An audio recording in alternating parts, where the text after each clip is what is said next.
నమస్తే. నవలా శీర్షిక ప్రేమ తపస్వి. రచన శ్రీమతి శ్రీదేవి గారు. చదువుతున్నది రాధిక. ఇక కథలోకెడితే, ఎంత ధైర్యం చేయబోతున్నాను, కానీ తప్పదు. ఇంతకన్నా మార్గాంతరం లేదు. జీవితమే ఒక పెద్ద నాటకరంగం అన్న షేక్స్పియర్ మహాకవి వాక్యాలు మరోసారి గుర్తు చేసుకున్నాను.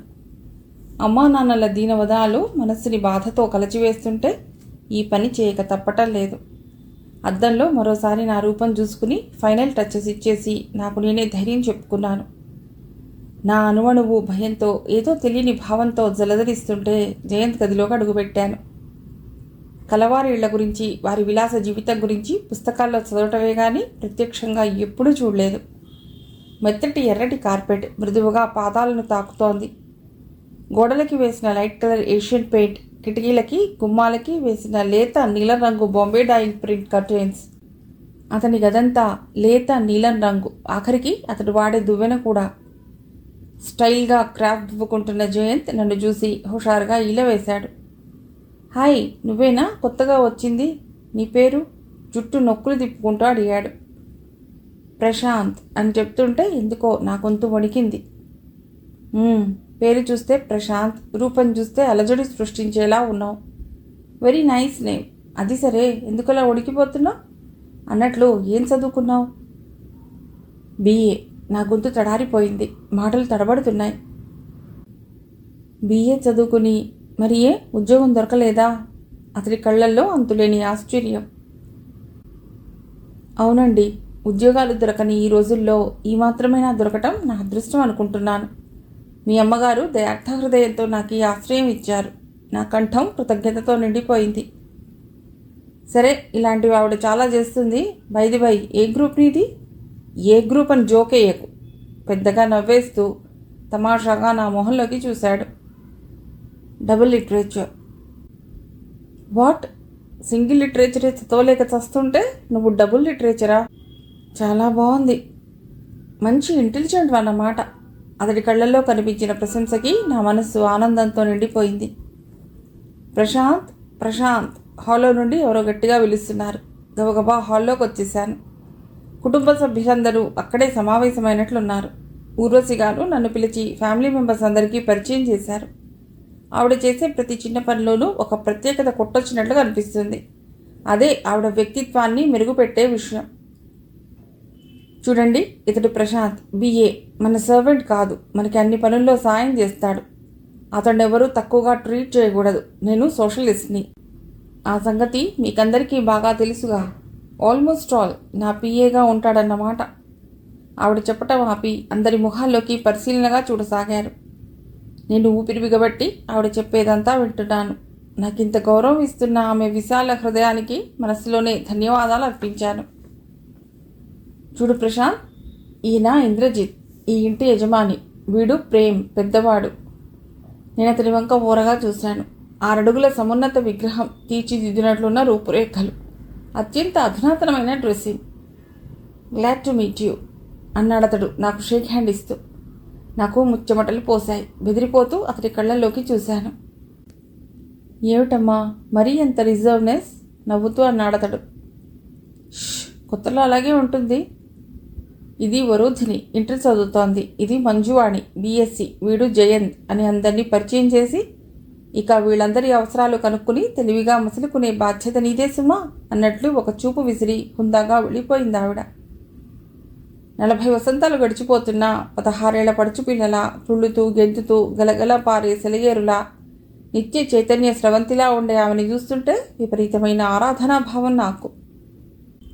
వీళ్ళందరి మధ్య ఎలా మసులుకోవాలా అని గుండె బితుకు బితుకుమంటోంది. ఈ కొత్త వాతావరణం, ఇటుపక్క చూసినా సిరి సంపదలతో త్రుళ్ళిపడే ఆ భవనం నన్ను ఊపిరి తిప్పుకోనివ్వటం లేదు. జయంత్ అల్లరి మాత్రం భరించలేకపోతున్నాను. సంతోషం పట్టలేక వీపు మీద దబదబా బాధేస్తాడు. అబ్బా, నీ బుగ్గలంత మృదువుగా ఉన్నాయి ప్రశాంత్ అంటూ చెంపలు మండిపోయేదాకా సాగదీస్తాడు. షర్టులో నుండి నీ సన్నని నడుము నాట్యం చేస్తున్నట్లు ఊగుతుంటే చూడటానికి భలే తమాషాగా ఉందోయ్ అంటూ ఉడికించేవాడు. అతడలా వర్ణిస్తుంటే నా పై ప్రాణాలు పైనే గిరిపోయేవి. ఉస్సురుమంటూ చూస్తే అతడు పక్కపక్క నవ్వేసేవాడు గర్వంగా. తోటలోని పక్షుల కలకలారావాలు సుప్రభాత గీతికలు ఆలపిస్తుంటే మెళుకు వచ్చింది. కొంతసేపటి వరకు ఆ పరిసరాలు, నా అవతారం ఏమిటో నాకు నేనే అర్థం కాలేదు. వారం కిందట నేనున్న పరిస్థితులకి ఇప్పటి వాతావరణానికి ఎంత తేడా! ఏ క్షణానికి ఏం జరుగుతుందో చెప్పలేం కదా. ఆలోచిస్తూనే కాలకృత్యాలు తీర్చి నీట్గా డ్రెస్అప్ అయ్యాను. అందరికీ కాఫీలు అందింపజేసి హాల్లో ఫ్లవర్ వ్యాజ్లో పువ్వుల మరుస్తున్నాను. ఇంద్రజిత్ గారు పేపర్ చదువుతూ కాఫీ తాగుతున్నారు. ఏమోయ్ ప్రశాంత్, ఇలారా అని పిలిచి, ఈరోజు పేపర్ చూసావా అన్నారు. లేదండి, వినయంగా సమాధానం ఇచ్చాను. ఏం తీరిక దొరకలేదా? పేపర్ విప్పితే చాలు మానభంగాలు, హత్యలు, నక్సలైట్ అరెస్టులు ఇవే. ఇదిగో ఈ వింత చూసావు, ఉద్యోగం ఇవ్వలేదనే కోపంతో కంపెనీ మేనేజర్ని హత్య చేసిన యువతి అట. చిచి, ఏం ఆడపిల్లలో. ఆయన పేపర్లోకి చూస్తూ విసుక్కుంటున్నాడు. నా గుండెల్లో రుంజమేళం మోగినట్లయింది. వాళ్ళంతా చిరుచెమటలు వ్యాపించినాయి. ఏటోయ్ అలా నిలువుగుడ్లేసుకు చూస్తున్నావు? అబ్బే ఏం లేదండి, నిజంగా ఆడపిల్లలు మరీ తెగించిపోయారండి. ప్రేమించిన వాడు నిరాకరిస్తే చావటం. గబగబా అనేశాను. నా ముఖం చూసి పక్కున నవ్వేశారాయన. మీ అమ్మా నాన్న ఎక్కడున్నారోయ్? నా ముఖంలో గబగబా రంగులు మారాయి. దివిసీమలో తుఫాను వచ్చినప్పుడు పోయారు సార్, విచారంగా అన్నాను. నా గొంతు నాకే వికృతంగా వినిపించింది. So now you are alone అంటూ సానుభూతిగా చూశారు నా వంక. ఒంటరిని ఎందుకు అవుతాను సార్, మీరంతా లేరు. నన్ను స్వంత కొడుకు కంటే ఎక్కువగా అభిమానించే అమ్మగారు. భలే వాడిపోయి, నీ వాక్చాతుర్యంతో ఎక్కడైనా నెగ్గుకు రాగలవు అన్నారు మెచ్చుకోలుగా చూస్తూ.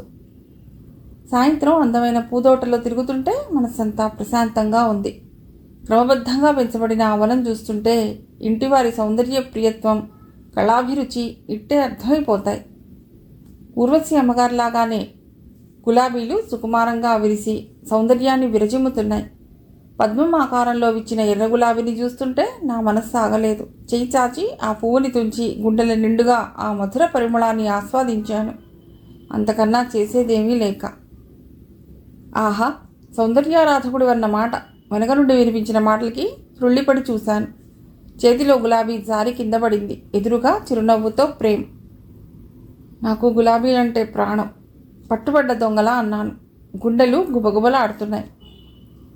పుష్ప విలాపం చదివాక పువ్వులు కొయ్యమంటే నాకెంతో బాధగా ఉంటుంది. అందుకే ఇంట్లో ఎవ్వరూ నా ఎదురుగా పూలు కొయ్యరు. నేను భయపడుతూ చూశాను. క్షమించండి, ఆ గులాబీ సౌకుమార్యాన్ని, సౌందర్యాన్ని చూస్తుంటే ఒకసారి తాకాలని, తాకినాక కోయాలని అనిపించింది. అమాయకంగా ఉన్న నా మొహంలోకి చూసి పక్కపక్క నవ్వేశాడతడు. భలే వాడివే, నేనేదో తమాషా కన్నాను, పర్వాలేదులే అంటూ వంగి పువ్వును తీసి నాకు అందించాడు. అతడి వేళ్ల స్పర్శకి నా ఒళ్ళు చిత్రంగా వణికింది. నీది అమ్మాయిల మనస్తత్వం. అతడి చూపులు నా అణువణువుని దీక్షగా పరీక్ష చేస్తున్నాయి. తడబడే అడుగులతో అక్కడి నుంచి యువతలికి రాబోయాను. అరే, అలా వెళ్ళిపోతావే, రా, పూర్తిగా తోటంతా చూడు. ఆ పక్క దిల్బహార్ గుత్తులు చూడు, ఎంత స్నిగ్ధంగా ఉన్నాయో. ఈ గన్నేరు పూలు చూడు, రోజాలతో పోటీ పడుతూ. వెన్నెముద్దలు చూడు, సహృదయుడు మంచి మనస్సులాగా. ఆ మన్మథబాణాలు రాగరంజితమవుతున్న యువతి చెక్కిళ్ళలా లేవు. అతని భావనా దృష్టికి, సౌందర్యావలోకనానికి ముద్దుగా చూడసాగాను. నిజమే, కన్నెపిల్ల నునులేత బుగ్గల్లోని సిగ్గుతొంతరల్లా గన్నేరులు గుత్తులు గుత్తులుగా విచ్చి మధుర దరహాసం చిందిస్తున్నాయి. ప్రేమ్ చకచకా గన్నేరు దగ్గరికి నడిచి విరబూసిన గుత్తిని వంచి గుండెల నిండుగా పరిమళాన్ని ఆస్వాదించాడు. నేను ఆశ్చర్యంగా అతడి వంక చూస్తుండిపోయాను. ఏమిటలా చూస్తున్నావు?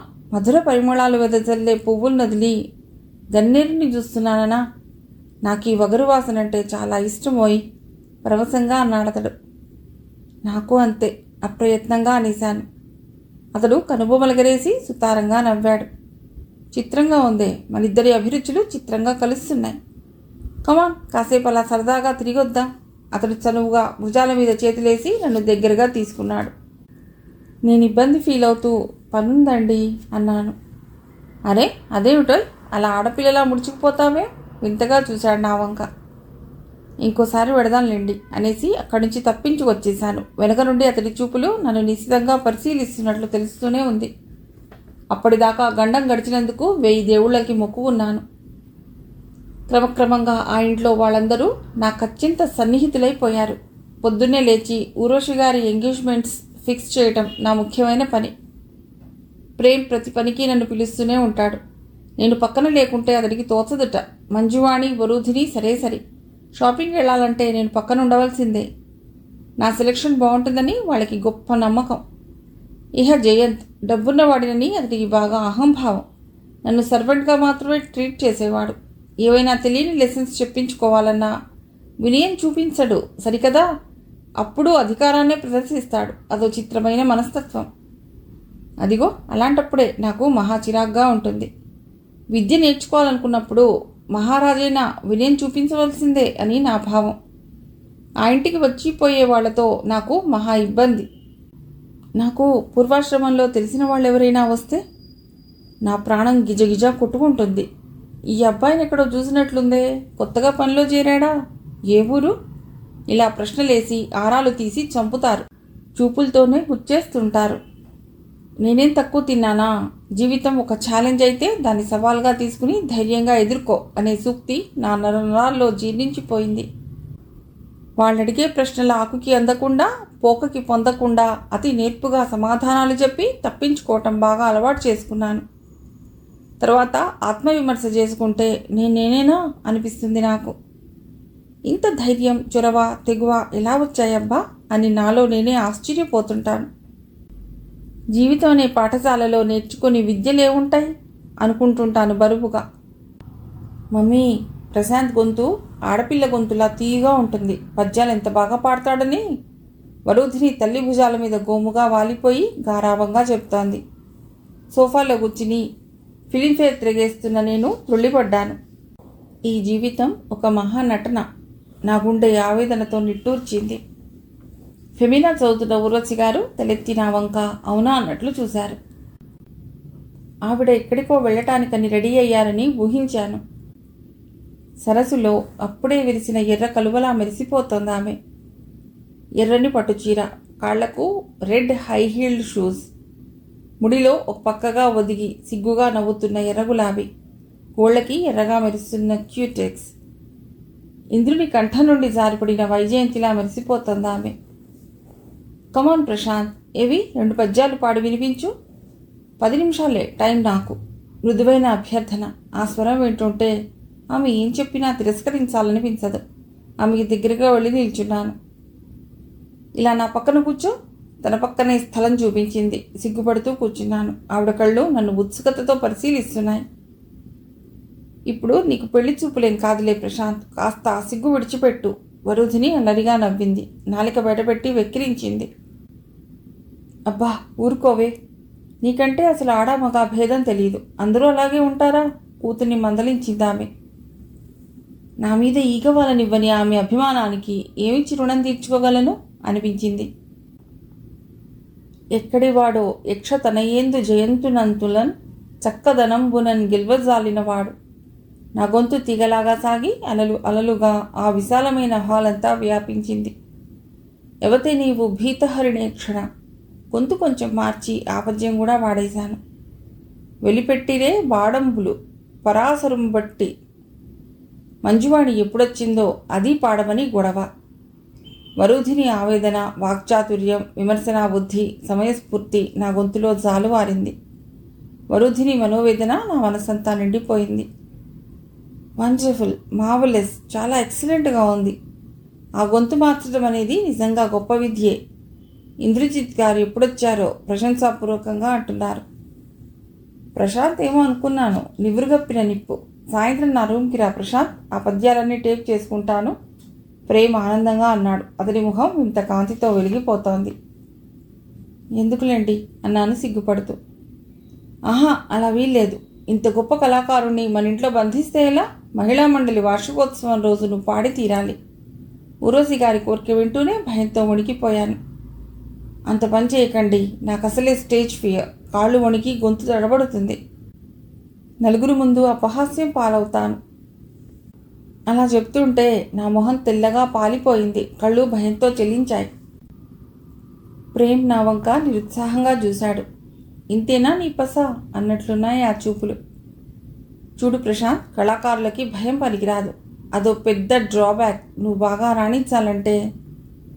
వద్దండి, నాకంత పెద్ద ఆశలు లేవు. నన్ను నలుగురిలోకి లాగాలని ప్రయత్నించొద్దు. ఏదో ఈ జీవితం ఇలా సామాన్యంగా గడిచిపోతే చాలు. అలా అనేసి నా రూమ్ వైపు దారి తీశాను. అచ్చు సుశీల గొంతులా ఉంది కదా మమ్మీ, మంజువాణి తల్లితో అనటం నాకు బాగా వినిపిస్తోంది. పాపం, చిన్న వయసులోనే తల్లిని తండ్రిని పోగొట్టుకున్న దురదృష్టవంతుడు ఊర్వశి గారు సానుభూతిగా అంటోంది. ఏమిటో కొందరి జీవితాలు చిగురులోనే మంటలకు ఆహుతైపోతాయి, ఇంద్రజిత్ గారు జాలిగా అంటున్నారు. ఆ మాటలు వింటుంటే నా గుండెనెవరో ఇనుప పిడికిలతో బిగించినట్లయింది. ప్రేమ్ గదిలో కోలాహలం, సందడి, నవ్వులు, కేరింతలు, జోక్స్. ఆ రోజు అతడి బర్త్డే. స్నేహితులంతా పొద్దుడు నుండి అతన్ని ఊపిరి సలుపుకోనివ్వటం లేదు. సహజంగా స్నేహశీలుడు, సాత్వికమూర్తి అయిన ప్రేమ్ స్నేహం అందరూ కోరుకుంటారు. పైగా కలవారి బిడ్డ. అతడి అభిమానం కోసం ఆబగా ఎదురు చూసేవారే ఎక్కువ. నేను డ్రింక్స్ ట్రేలో పెట్టుకుని మెల్లిగా గదిలోకి వెళ్ళాను. పింక్ కలర్ పెయింట్తో ఆ గది గోడలు అందంగా మెరుస్తున్నాయి. ముద్దులలికే ఆయిల్ పెయింటింగ్ చిత్రాలు గది గోడలకి అలంకరించబడి లావణ్యం చెందుతున్నాయి. వంగి లేడిని ముద్దు చేస్తున్న శకుంతల, పురూరవుని ఎదుట నృత్యం చేస్తున్న ఊర్వశి, నలునికి హంసతో రాయబారం పంపుతున్న దమయంతి, శుచిముఖి మాటలు ఆసక్తిగా వింటున్న ప్రభావతి. ఆ ఇంట్లో అందరికీ తెలుగు సాహిత్యం మీద విపరీతమైన అభిమానం కావటం నా అదృష్టమే అనుకుంటాను. నేను లోపలికి ప్రవేశించగానే నవ్వులు, మాటలు ఆపేసి అందరూ నాకేసి చిత్రంగా చూడసాగారు. ఆ చూపులు నాకు మహా ఇబ్బందిగా అనిపించాయి. సన్న చుక్కలు కాలర్ పైన, కిందంతా గీతలున్న light white colour polyester shirt మీద అదే కలర్ బెల్ బాటంలో ఉన్న నా రూపం వాళ్ళందరినీ అమితంగా ఆకర్షించినట్లుంది. టేప్ రికార్డర్లోంచి వస్తున్న పాశ్చాత్య సంగీతానికి అనుగుణంగా అడుగులేస్తున్న ఇద్దరు యువకులు డ్యాన్స్ ఆపకుండానే స్లోగా చేస్తూ నన్ను పరిశీలిస్తున్నారు. వారేవా ప్రేమ్, మీ ఇంట్లో ఏ పక్క చూసినా సౌందర్యం చిందులు వేస్తుంటుందోయ్. మీ ఇంటి పేరే సౌందర్య నిలయం. ఆఖరికి మీ సర్వెంట్ కూడా హౌస్ స్వీట్. ఒక అమ్మాయి ప్రశంసగా అంటోంది. ప్రేమ్ ప్లస్ సౌందర్యం ప్లస్ లాలిత్యం = ప్రేమ్ కుమార్ అంటే కరెక్ట్గా ఉంటుందేమో అన్న ఒక మిత్రుడి వ్యాఖ్యకి మరో 10 గొంతులు ఎస్ అంటూ వంత పలికాయి. రూపాన్ని చూసే మురిసిపోతున్నారు. మా ప్రశాంత్ గొంతు వింటే ఇహ మా ఇల్లు విడిచి వెళ్ళనంటారు అన్నాడు ప్రేమ్ నా వంక గర్వంగా చూస్తూ. నిజంగా పాటలు ఎంత బాగా పాడతాడా? ఒక అమ్మాయి సందేహంగా ప్రశ్నించింది. ఎవరి గొంతులా ఉంటుంది? Ghantasala, PB Srinivasa, AM Raja, SPB, Rafi, Saigal, Mukesh. ఒక అబ్బాయి తనకున్న సినీ సంగీత పాండిత్య ప్రకర్షణంతా వెల్లడించాడు. గొంతులు మార్చగలిగే ప్రతిభాశాలి తెలుసా.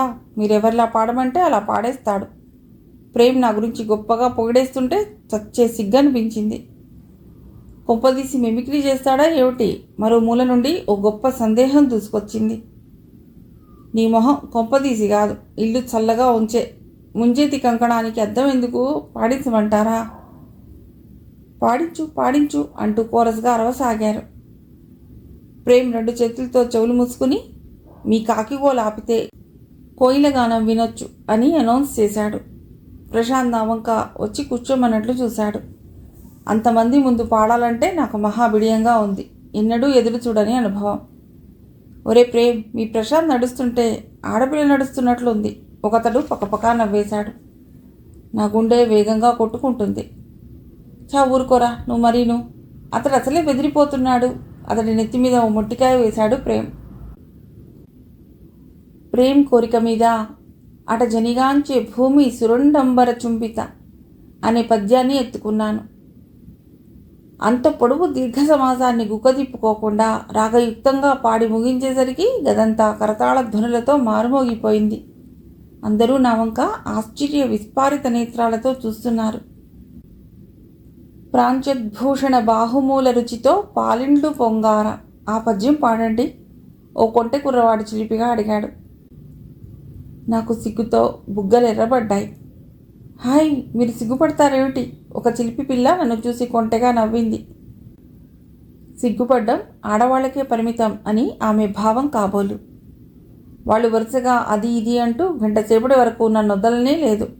చివరగా ప్రేమ్ కోరిక మీద పుష్ప విలాపం పద్యాలు పాడేసి గది వదిలి బయటపడ్డాను. వాళ్ళంతా చెమటలు పోసింది.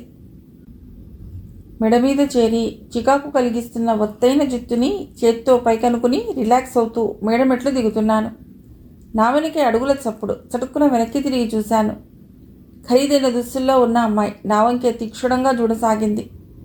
ఆ ముఖం ఎక్కడో ఎప్పుడో చూసినట్లు అనిపించింది. మనసులోనే విమల విమల అని గొడుక్కున్నాను. కానీ శబ్దం పెదవులు దాటి బయటికి రాలేదు. మిమ్మల్ని ఎక్కడో చూసినట్లుంది అందా అమ్మాయి నన్ను చూపులతో చీల్చేస్తూ. నా గుండెల్లో రాయి పడింది. ఎక్కడ చూశారు? అసలు మాది ఊరు కాదు. నాలాంటి అబ్బాయిని ఎక్కడో చూసుంటారు మొండిగా అన్నాను. కాదు, నేను పొరబడలేదు. మీ గొంతు అచ్చు అదే గొంతు మా బ్రదర్ టేప్ రికార్డర్లో విన్నాను. మీలాంటి అమ్మాయిని చూశాను. అలా అంటుంటే ఆమె చూపులు నన్ను నిశితంగా పరిశీలిస్తున్నాయి. ట్రైని గుండెలపైకి జరుపుకుని నా పద్యాలు మా ఫ్రెండ్స్ చాలామంది టేప్ చేసుకున్నారు. బహుశా అది విని ఉంటారు మీరు తేలిగ్గా నవ్వేస్తూ అన్నాను. నేను పొరబడలేదు. మిమ్మల్ని కాలేజీలో చూసిన గుర్తు. ఏదో గుర్తు చేసుకోవటానికి తెగ ప్రయత్నిస్తోందామె. బహుశా నా పోలికలు గల అత్యంత సన్నిహితులెవరినో మీరు చూసుంటారు అంతే. అలా చెప్పి గబగబా మెట్లు దిగొచ్చేశాను. దిగొచ్చి మళ్ళీ మెట్లకేసి చూశాను. ఆమె అలాగే నిలబడి నా కేసే చూస్తోంది. నా గుండె జల్లుమంది. అయినా తమాయించుకుని హుందాగా నడుస్తూ నా గదిలోకి వచ్చేశాను. ట్రే టేబుల్ మీద పెట్టేసి కుర్చీలో కూలబడిపోయాను నీరసంగా. నా శరీరంలోని ఓపికనంతా ఎవరో లాగేసినట్లయింది. కుంపతీసి విమల నన్ను గుర్తించలేదు కదా. ఇప్పుడేమవుతుంది? భగవాన్, నాకేది దారి? తల విదిలించుకుని ఆలోచనలో పడిపోయాను. ఏమిటి జీవితం? ఎందుకు ఇలా తయారైంది? గాలివాలికి ఎటంటే అటు కొట్టుకుపోతూ ఈ జీవన ప్రవాహంలో ఎక్కడ తేలుతాను? ఏమైపోతాను? నాకు భవిష్యత్తు అగమ్య గోచరంగా కనిపించసాగింది. మంజువాణి వచ్చి పిలిచే వరకు అలా ఆలోచనలో కొట్టుకుపోతూనే ఉన్నాను. ఆమె ఫ్రెండ్స్కి కావలసినవి అందించి ఊర్వశి గారి కోసం ఎవరో వస్తే సమాధానం చెప్పి పంపేసి పైకెళ్ళి బాల్కనీలో నిలబడి ఆలోచిస్తున్నాను. కిందంతా రంగురంగుల పూదోట నందనవనంలా ఉన్నా నా మనసుకి శాంతి కలగటం లేదు. ఏవేవో దృశ్యాలు మనసులో కదిలి గుండెని రంపపు కోతకి గురి చేస్తున్నాయి. హఠాత్తుగా నా ఆలోచనల గొలుసు తెగిపోయింది. పక్క ఇంట్లోంచి ఎవరో సన్నగా దీనంగా హృదయ విదారకంగా విలపిస్తున్న ధ్వని. మధ్య మధ్యలో ఏదో దుఃఖంతో కూడిన మాటలు. ఓరి దేవుడా, నేను నీకేం అన్యాయం చేశాను? నా గొంతు కోసి నా దేవుని నాకు కాకుండా చేశావు. నేనేం పాపం చేశాను? ఓరి దేవుడా, నా మీద దయలేదా? సన్నగా ప్రారంభమైన ఏడుపు అంతకంతకు ఉధృతం అవుతూనే ఉంది. అంటూ దరిలేని శోకసాగరం. ఎవరో ఆ నిర్భాగ్యురాలు. నా గుండె ఆవేదనతో మెలిదిరిగిపోసాగింది. ఓ ప్రశాంత్, నువ్వు ఇక్కడున్నావా? అమ్మగారు నన్ను వెతుక్కుంటూ వచ్చినట్లుంది. వెనగ్గా వచ్చి నా భుజం మీద చెయ్యి వేసింది. అమ్మా, పక్క మెడలో ఎవరుంటున్నారు? అప్రయత్నంగా అడిగేశాను. లాయర్ అహోబిలరావు గారు. ఆ ఏడ్చేది? ఆమె మొహంలోకి సందేహంగా చూశాను. ఆమె దీర్ఘంగా నిట్టూర్చింది. లాయర్ గారి పెద్ద కూతురు రాజేశ్వరి. ఈ మధ్య భర్త పోయాడు పాపం. ఎలా పోయాడో తెలుసా? ఎవరో ఒక అమ్మాయి అతన్ని హత్య చేసింది. ఎందుకు? గుండె చిక్కబట్టుకుంటూ అడిగాను. ఏమో, పూర్తిగా వివరాలు తెలియవు. అతడి క్యారెక్టర్ మంచిది కాదనుకుంటారు చాలామంది. బహుశా ఆ గొడవల్లో ఏమన్నా విషమించి ఈ హత్యకు దారితీసిందేమో అనుకుంటున్నారు. హత్య చేసి ఆ పిల్ల పారిపోయింది. పోలీసులు ఆమె కోసం తీవ్రంగా గాలిస్తున్నారు. ఆడపిల్లకంత ధైర్యమా? ముందే ప్లాన్ వేసుకుని చేసుంటుంది. నా కళ్ళు చీకట్లు కమ్ముకున్నాయి. కాళ్ళు పట్టు తప్పుతున్నాయి. బాల్కనీ గోడని 2 చేతులతో గట్టిగా పట్టుకున్నాను. పాపం, ఉత్త అమాయకురాలావిడ. 4 పిల్లలు. తండ్రి బాగా వృద్ధులైపోయాడు. బోలెడు డబ్బుందనుకో. డబ్బు అన్ని సమస్యలకి పరిష్కారం చూపిస్తుందా? అమ్మగారు అలా చెప్పుకుపోతుంటే ఇక వినలేకపోయాను. కిందేమైనా పనుందా? సంభాషణ మరోవైపుకి మళ్లించాలని అడిగాను. హాల్ అంతా చక్కగా డెకరేట్ చేయాలి ప్రశాంత్. ఆ గోపన్నకి బాగా తెలియదు. నాకు ఇవాళ అర్జెంట్ మీటింగ్ ఉంది. గంటలో వచ్చేస్తాను. నువ్వు ఆ డెకరేషన్ సంగతి చూడు. ఇల్లు దేవేంద్ర భవనంలా ఉండాలి. ఆవిడ ఆజ్ఞాపించి కిందికి దిగెళ్ళిపోయింది. నేను దీర్ఘంగా నిట్టూర్చి సాయంత్రం పార్టీకి చేయవలసిన ఏర్పాట్లలో మునిగిపోయాను. సాయంత్రం అయ్యేసరికి సౌందర్య నిలయం స్వర్గభూమికి జారిపడినట్లుగా మెళమెళ మెరిసిపోయింది. ఆకాశంలోని తారకలన్నీ ఆ భవనంలోనే కొలువుదీరినట్లు దీపాల కాంతులు కళ్లకు మిరుమిట్లు గొలుపుతున్నాయి. నేను స్వయంగా దగ్గరుండి చేయించిన ఏర్పాట్లు అతిథుల్ని సంతృప్తిపరిచినట్లు కళకళలాడుతున్న వాళ్ళ మొహాలే చెప్తున్నాయి. ఏ పక్క చూసినా నవ్వులు, కేరింతలు, కోలాహలం, ఆనందం. ఆ భవనం అణువణువులోనూ త్రుళ్ళిపడుతోంది. ప్రేమ్ వైట్ సూట్లో రాజకుమారుడిలా టీవీలా ఉన్నాడు. నవమన్మధుడిలా అందరి దృష్టిని ఆకర్షిస్తున్నాడు. అతడి చుట్టూ అమ్మాయిలు చేరి అభినందనలతో, అనురాగపు చూపులతో, జోక్స్తో అతడిని ఆనంద జలదిలో ముంచేస్తున్నారు. నాకు చటుక్కున్న సాయంత్రం ప్రేమ్ గదిలో జరిగిన సంఘటన గుర్తుకొచ్చింది. ప్రేమ్కి మామిడికాయ హల్వా చాలా ఇష్టమని చెప్పింది వాళ్ళమ్మ. నేను వంట మనిషి సహాయంతో హల్వా రుచిగా తయారు చేశాను. జీడిపప్పు, నెయ్యి, యాలకులు కలిసి మధుర పరిమళం వెదజల్లుతుంటే లేత ఆకుపచ్చ రంగులో నోరూరిస్తున్న స్వీట్ని తెల్లని ప్లేట్లో పెట్టుకుని ప్రేమ్ గదిలో అడుగుపెట్టాను. అప్పుడే స్నానం చేసి వచ్చినట్లున్నాడు. అద్దం ముందు నిల్చుని పౌడర్ వేసుకుంటున్నాడు. ఏదో హిందీ పాట హమ్ చేస్తూ పెద్ద పెద్ద పువ్వులున్న డీసీఎం టవల్ చుట్టుకుని 6 అడుగుల మనిషి మైసూర్ శాండిల్ పరిమళాలు వెదజల్లుతున్నాడు. తెల్లగా నున్నగా మెరుస్తున్న అతడి వీపు స్వర్ణ ఫలకంలా కనిపించింది. నేను వచ్చిన అడిగిటికి అతడు నవ్వుతూ ఇటు తిరిగాడు. విశాలమైన వక్షస్థలం మన్మథ సింహాసనంలా మరులు గొలుపుతోంది. ఉంగరాల జుట్టు తెల్లని నుదుటి మీద వాలుతూ వింత సోయగా నొలుగుతోంది. ప్రశాంత్, ఇలారా, ఈ పౌడర్ నా వీప్ మీద చల్లు. ప్లేట్ టీపాయ్ మీద పెట్టి పఫ్ మీద పౌడర్ వేసుకున్నాను. ఆహా, అలా కాదు, నీ చేత్తో రాయ్ అన్నాడు చిలిపిగా నవ్వుతూ. ఏ పనికైనా సిద్ధం కావాలి, తప్పదు అని మనసుకి నచ్చ చెప్పుకుని వీప్ మీద పౌడర్ రాస్తున్నాను. నా కళ్ళు మధుర దృశ్యాల్ని మననం చేస్తున్నాయి. హఠాత్తుగా అతడు నా చెయ్యి ముందుకు లాక్కుని ఆశ్చర్యంగా చూశాడు. వాట్ ప్రశాంత్, నీ అరచేతులు ఎంత స్మూత్గా ఉన్నాయి. అసలు పొరపాటున మగవాడివిగా పుట్టావు కానీ అంటూ విస్మయంగా నా కళ్ళలోకి చూశాడు. నేను చటుక్కున కళ్ళు వాల్చేసుకున్నాను. ఏ సమాధానం చెప్పాలో తోచక. వాహ్ వాహ్, వాట్ ఏ బ్యూటీ. ఎవరో మహానుభావుడు కళ్ళెత్తితే చాలు కనకాభిషేకాలు అన్నాడు. ఇప్పుడు నువ్వు కళ్ళు వాలుస్తుంటే ఇంద్రలీలాభిషేకాలు అనిపిస్తోంది.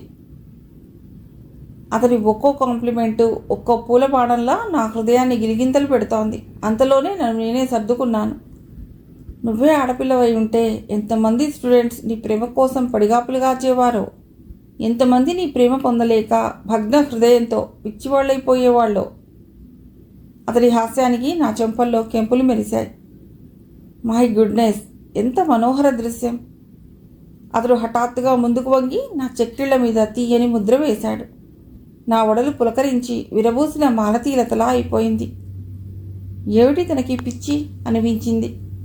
అది ఒక్క క్షణమే. హఠాత్తుగా ఎవరో వెన్ను మీద చరిచినట్లు నేనున్న స్థితి జ్ఞప్తికి వచ్చింది. మీరు త్వరగా డ్రెస్ చేసుకుని ఈ స్వీట్ తినండి, నేను స్వయంగా చేశాను అన్నాను కర్తవ్యం గుర్తు చేసుకుంటూ. నీకు వంటలు కూడా బాగా వచ్చన్నమాట. అసలు నీకు ఏమేం రావో చెప్పు. అతడి కళ్ళల్లో చెప్పలేని ఆశ్చర్యం. మా అమ్మ నేర్పింది. మా ఫ్యామిలీస్లో ఆ 3 రోజులు మేము వంట చేయాలి, తప్పదు. అందుకే మా ఇళ్లలో సామాన్యంగా మగపిల్లలకు కూడా వంట వస్తుంది. అదొక గొప్ప విషయం కాదన్నట్లు చెప్పాను. మీ ఆవిడ బాగా సుఖపడిపోతుంది, కొంటెగా నవ్వాడు అతడు. చేతిలోని స్వీట్ ప్లేట్ తీసుకుంటూ, గుడ్ హెవెన్స్, చూస్తేనే ఇంత అందంగా ఉంది, తింటే ఇంకెంత బాగుంటుందో అంటూ స్పూన్తో తినడం ప్రారంభించాడు. నేను విండో కట్టెను తొలగించి బయటికి చూడసాగాను. నాకు హఠాత్తుగా అమ్మ గుర్తొచ్చింది. అమ్మ, పిచ్చి అమ్మ, ఈ పాటికి ఏం చేస్తుంటుందో, నేను కనిపించక ఎంత కంగారు పడిపోతుందో. నిస్సహాయ స్థితిలో నాన్న నా కోసం ఎంత కుమిలిపోతున్నాడో. భగవాన్, ప్రశాంతంగా సాగే మా జీవన నౌకనెందుకు తలకిందులు చేశావు? నా కళ్ళ వెంట గిరిన నీళ్లు తిరిగాయి. అతడు నా వెనుకగా ఎప్పుడొచ్చాడో నేను గమనించనే లేదు. నా నడుం చుట్టూ చేతులు వేసి చప్పున తన వైపుకు తిప్పుకున్నాడు. ఊహించని ఈ సంఘటనకి నేను తెల్లబోయి చూడసాగాను. ఏడుస్తున్నావా? ఏమైంది? మృదువుగా కన్నీరు తుడిచి చుబుకం మీద వేలుంచి ముఖంలోకి చూశాడు. ఆ లాలింపుతో నా దుఃఖం మరింత తీవ్రమైంది. అమ్మా నాన్న గుర్తొచ్చారు అన్నాను వెక్కిళ్ళు పడుతూ. ఊరుకో ప్రశాంత్ అంటూ నన్ను తన హృదయానికి హత్తుకోబోయాడు. నేను కంగారుగా తప్పించుకోబోయాను. అతడి పట్టు విడిపించుకోవడం కష్టమైంది. నా వక్షస్థలం అతడికి తాకకుండా తల మాత్రం అతడి హృదయానికి ఆంచి మౌనంగా ఉండిపోయాను. ఆ స్పర్శలోని ఆదరణ, ఆప్యాయత నన్నేదో లోకానికి తీసుకుపోయింది. నిన్ను చూస్తుంటే నా మనస్సంతా అదోలా అయిపోతుంది ప్రశాంత్. ఎందుకో చెప్పలేకపోతున్నాను. అతడు నా చెక్కిళ్ళు నిమురుతూ ప్రేమగా అన్నాడు. నా గుండె ఎందుకో చిత్రంగా స్పందించింది. త్వరగా తయారవ్వండి అంటూ అతన్ని విడిపించుకుని దూరంగా నిలబడ్డాను. అతడు డ్రెస్ చేసుకుని నా ఎదుట నవ్వుతూ నిలబడ్డాడు. జేబులోంచి చక్కని పూలు కుట్టిన కాలీ క్లాత్ హ్యాండ్ కర్చీఫ్ తీసి అతడి చేతికిస్తూ, ఇంతకన్నా ఇంకేమీ ఇవ్వలేను మీకు అన్నాను. నా గొంతు సన్నగా వణికింది. అతను ఆ కర్చీఫ్ని విప్పి సంభ్రమంగా చూశాడు. ఒక మూలగా ప్రేమ్కి ప్రేమతో అని కుట్టిన ఎంబ్రాయిడరీ అక్షరాలు చూడగానే అతడి కళ్ళు మిళమిళా మెరిశాయి. అమూల్యమైన కానుక అంటూ ఆ కర్చీఫ్ని అపురూపంగా ముద్దు పెట్టుకుని నా వంక స్నేహపూర్వకంగా చూశాడు. అదంతా తలుచుకుంటుంటే ఇప్పటికీ నా హృదయం ఆనందంతో పులకరించిపోతోంది. నేను జీవితంలో ఎన్నటికీ పొందలేని అపురూపమైన వరం నాకెప్పటికైనా లభిస్తుందా? నిరాశగా నవ్వుకున్నాను. అతిథులు ఒక్కరొక్కరే వచ్చి చేరుతున్నారు. అందరినీ సాదరంగా ఆహ్వానించి కూర్చోబెట్టి అతిథి మర్యాదలు చేస్తున్నాను. వరూధిని, మంజువాణి అప్సరసల్లా అలంకరించుకుని వయ్యారాల లుకబోస్తున్నారు. వాళ్ళిద్దరూ సరోవరంలో లలితంగా విరిసిన కలువ కన్నెల్లా ఉన్నారు. ప్రేమ్ ఫ్రెండ్స్ నా చుట్టూ చేరి పాటలు పాడమంటూ గొడవ ప్రారంభించారు. ఈ అతిథి మర్యాదలను ఎవరు చేస్తారు అని నేను మృదువుగా తిరస్కరిస్తున్నాను. హఠాత్తుగా నా చూపులు ఎదురుగా వస్తున్న వ్యక్తుల మీద నిలిచిపోయాయి. నా శరీరంలోని రక్తం ప్రవహించడం ఆగిపోయినట్లు అనిపించింది. నా గుండె చప్పుడు నాకే విచిత్రంగా వినిపిస్తోంది. ఏమిటి మహానుభావా, కాకి డ్రెస్లోనే దయచేశారు? మా అతిథుల్ని హడలుగొట్టాలనా? ఇంద్రజిత్ గారు నవ్వుతూ ఎదురెళ్లారు. ఇన్స్పెక్టర్ ఆయనకు షేక్ హ్యాండ్ ఇస్తూ లోపలికి వచ్చారు. నేను ఏదో పనున్నట్లు చకచక అక్కడి నుంచి కదలబోయాను. ప్రశాంత్, ఊర్వశి గారి గొంతు విని ఠక్కున ఆగిపోయాను. చూడు ప్రశాంత్, ఆ సోఫాలో ఎర్రచీర కట్టు కూర్చుందే, ఆవిడ డిఎస్పీ గారి మిస్సెస్. ఆవిడికి ఆస్తమా, కూల్ డ్రింక్స్ తాగదు. హార్లిక్స్ కలిపి తీసురా. అమ్మయ్య అనుకుంటూ కిచెన్ రూమ్ కేసి నడిచాను.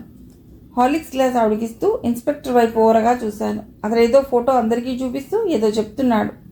చుట్టూ చేరిన వాళ్ళు ఆయన చెప్పేది శ్రద్ధగా ఆలకిస్తున్నారు. జయంత్ నా వంక ఫోటో వంక మార్చి మార్చి చూడటం గమనించి అక్కడ ఒక్క క్షణం కూడా ఉండలేక నా గదిలోకి వచ్చి పడ్డాను. గది తలుపులు వేసుకుని మంచానికి అడ్డంగా పడిపోయాను. కళ్ల ముందేవో భయంకర దృశ్యాలు కదిలి నన్ను ఒక చోట నిలవనీయటం లేదు. రికార్డ్ ప్లేయర్లోంచి ఫారిన్ మ్యూజిక్ వస్తోంది. వరూధిని, మంజువాణి ఆ మ్యూజిక్కి అనుగుణంగా అడుగులు వేస్తూ డ్యాన్స్ చేస్తున్నారు. వాళ్ళు వేసుకున్న బిగుతైన జీన్స్, టైట్ జాకెట్స్ అవయవ సంపదని ప్రస్ఫుటం చేస్తున్నాయి. కాలేజీకి అలాంటి ఫ్యాన్సీ డ్రెస్సులు వేసుకు పెడితే ఒప్పుకోదు వాళ్ళమ్మ. అందుకే ఇంట్లోనే వేసుకుని ముచ్చట తీర్చుకుంటుంటారు. ఊర్వశి గారు పిల్లలకి ఎంత ఫ్రీడమ్ ఇచ్చినట్లు కనిపిస్తారో అంత కండిషన్స్లోనూ ఉంచుతారు. కానీ వీళ్ళప్పుడప్పుడు రూల్స్ అండ్ రెగ్యులేషన్స్ దాటిపోతుంటారేమో అనుకుంటాను. అది ధన మహాత్మ్యం కావచ్చునని నా అభిప్రాయం. హలో ప్రశాంత్, కమాన్. డాన్స్ చేస్తున్న వరూధిని ఆపి నన్ను పిలిచింది. కమాన్ లెటస్ డాన్స్ అంది నా నడుం చుట్టూ చేతులు పెనవేసి. నాకు రాదండి. కంగారుగా తప్పించుకోవాలని చూశాను. నోనో, రాకపోవటానికి ఇదేం బ్రహ్మ విద్య కాదు. ఇటు చూడు, 1 2 3 అంటూ స్టెప్స్ వేసి నేను డాన్స్ నేర్చుకునేదాకా వదలలేదు. నేను వీళ్ళ చేతుల్లో ఆటబొమ్మగా మారటం లేదు కదా అనిపించింది.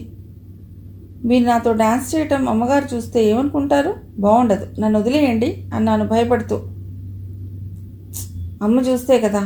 ఆ బెల్ బాటం తీసేసి ఒక చక్కటి చీర కడితే ప్రశాంతి అయిపోతావు. మంజువాణి పక్కపక్క నవ్వింది. అంత పని ఇప్పుడు చేయమంటుందేమోనని నా గుండె భయంతో జలధరించింది. అంత పని మాత్రం చేయకండి అన్నాను ఇద్దరి వంకా చూసి నవ్వుతూ. అవును, తమాషాగా చీర కట్టుకో, ఎలా ఉంటుందో చూస్తా. కాసేపు ఎంజాయ్ చేయవచ్చు ఈ లేడీతో. వీళ్లతో పెద్ద చిక్కే వచ్చి పడింది. అన్ని పనులు చేత కావటం నాకు శాపమే అయిపోతుంది. తోటలో అన్ని రకాల పూలున్నా పూలు మాల కట్టడం రాది అమ్మాయిలకి. చేతులు షోక్గా ఒప్పుకుంటూ రింగ్ టెన్నిస్, బ్యాడ్మింటన్ ఆడతారు, కానీ పూలు కట్టడం నేర్చుకోండి అంటే ఒప్పుకోరు. నేను రకరకాల పూలతో అందంగా మాల తయారు చేసి ఇస్తే 100 సార్లు థ్యాంక్స్ చెప్తూ జడల్లో అలంకరించుకుని వయ్యారంగా కాలేజీకి కదిలిపోతారు. ఆధునికత అణువణువునా జీర్ణించుకుపోయింది అక్కా చెల్లెళ్ళిద్దరికీ. నేను వెళ్తాను బాబు, నాకు పనుంది అవతల అన్నాను కదలబోతూ. పర్వాలేదులే, నీ పనిలో మేము హెల్ప్ చేస్తాం అంటూ కదలనివ్వటం లేదు ఇద్దరు. వరూధిని నా వంక అదో రకంగా చూస్తుంటే నాకు చచ్చేంత ఇబ్బందిగా ఉంటుంది. ఓ శుభక్షణాన ప్రశాంత్, ఐ లవ్ యూ అనేస్తుందేమోనని నాకు హడలు ఆమె చూపులు చూస్తుంటే. గోపన్న దేవుడిలా వచ్చి చెప్పాడు, బాబు మీకోసం ఎవరో వచ్చారంటూ. ఎవరబ్బా? నా గుండె వేగంగా కొట్టుకోసాగింది. మందారం చెట్టు దగ్గర నిలబడి వెదురు చూపులు చూస్తున్నాడు జయదేవ్. పరుగులాంటి నడకతో వాడిని చేరుకుని తోటలో ఓ మూలగా ఉన్న పొగడ చెట్టు కిందికి తీసుకెళ్లాను. ఏమైందిరా? అడిగాను కంగారుగా. ఎవరైనా నన్ను గమనిస్తున్నారేమోనని చుట్టూ చూస్తున్నాను. అన్నయ్య, అమ్మ నిన్ను చూడాలని కలవరిస్తోంది. నిన్నటి నుండి బొత్తిగా ఆమె ఆరోగ్యం బాలేదు.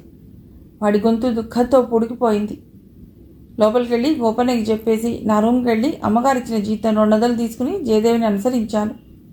10 గజాలు నడిచానో లేదో నా వెనకే కారు హార్న్ వినిపించింది.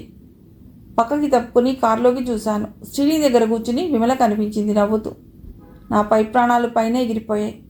ఈవిడ గారు నన్ను వెంబడిస్తుంది కాబోలు అనుకోగానే వంటి మీద తేళ్లు జరులు పాకినట్లయింది. హలో ప్రశాంత్, ఎక్కడిదాకా? కారెక్కు, లిఫ్ట్ ఇస్తాను. వ్యంగ్యంగా నవ్వుతోంది. నాకు ముచ్చెమటలు పోశాయి. దగ్గరే, నేను నడిచి పెడతానండి, మీకెందుకు శ్రమ అన్నాను. నో శ్రమేముంది, రా ఎక్కువ. చూసావా శ్యామ్సుందర్, ఉర్వశి గారిది ఎంత విశాల హృదయమో. ఈ హ్యాండ్సమ్ బాయ్ని ఇంట్లో పెట్టుకుని పోషిస్తోంది అని నవ్వుతూ పక్కనున్న యువకుడికి చెప్తోంది. హ్యాండ్సమ్ గర్ల్ అనుకున్నా, సరదాగా బెల్ బాటం వేసిందేమో అనుకున్నా అన్నాడతడు. ఇద్దరూ పగలబడి నవ్వుకుంటున్నారు. నేను జయదేవ్ చేయి పట్టుకుని లాగి పక్కనే ఉన్న సందులోకి దారి తీశాను. సందులు గొంతులు తిరిగి ఇల్లు చేరుకుని వెనకగా కారు వస్తుందేమోనని చూశాను. అలాంటి జాడేవీ కనిపించలేదు. అమ్మయ్యా అనుకుంటూ ఇంట్లోకి అడుగు పెట్టాను. మంచంలో పడుకున్న నాన్నని చూడగానే దుఃఖం ఆగలేదు నాకు. ఆయన అస్పష్టంగా వణుకుతున్నాడు. ఒక చెయ్యి కాలు పడిపోయి దీనస్థితిలో ఉన్న నాన్నని చూస్తుంటే నా గుండెలో ఎవరో చెయ్యి పెట్టి కలచినట్లయింది. పెదవి విప్పకూడని నిస్సహాయ స్థితిలో పొంగే దుఃఖాన్ని ఆపుకుంటూ లోపలికి నడిచాను. కుంపటి విసురుతున్న అమ్మ నాకేసి పిచ్చి చూపులు చూసింది.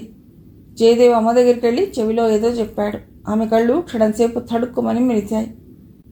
ఆర్తిగా చాచిన చేతుల్లో గువ్వ పిట్టలా ఒదిగిపోయాను. నా బంగారు తల్లి, ఈ కుటుంబం కోసం ఎన్ని కష్టాలు పడుతున్నావు. ఆమె ఏదేదో గొణుగుతూ ఆప్యాయంగా తలని మురుతోంది. ఈ మాతృహృదయ ఆవేదన నా గుండెల్లో గూడు కట్టుకుంటోంది. అక్కడ ఎక్కువసేపు ఉండటం క్షేమకరం కాదని అమ్మకి ఎలాగో నచ్చజెప్పి నాన్నని లేపి పలకరిస్తే మరింత రాద్ధాంతం చేస్తాడని వీధిలోకి వచ్చేశాను.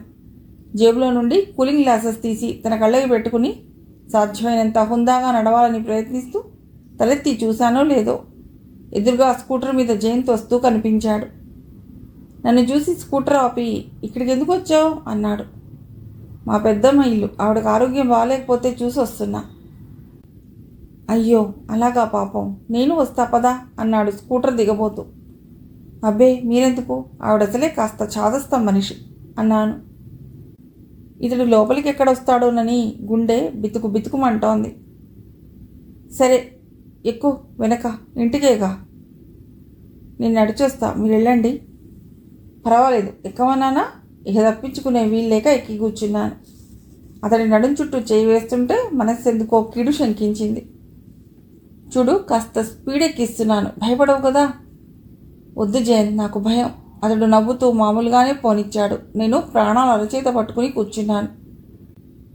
దేనికి గుద్దేస్తాడో భగవాన్ అనుకుంటూ. సురక్షితంగానే ఇల్లు చేర్చినందుకు మనసులోనే ధన్యవాదాలు అర్పించాను సర్వాంతర్యామికి. మిగిలిన కథ తర్వాతి భాగంలో.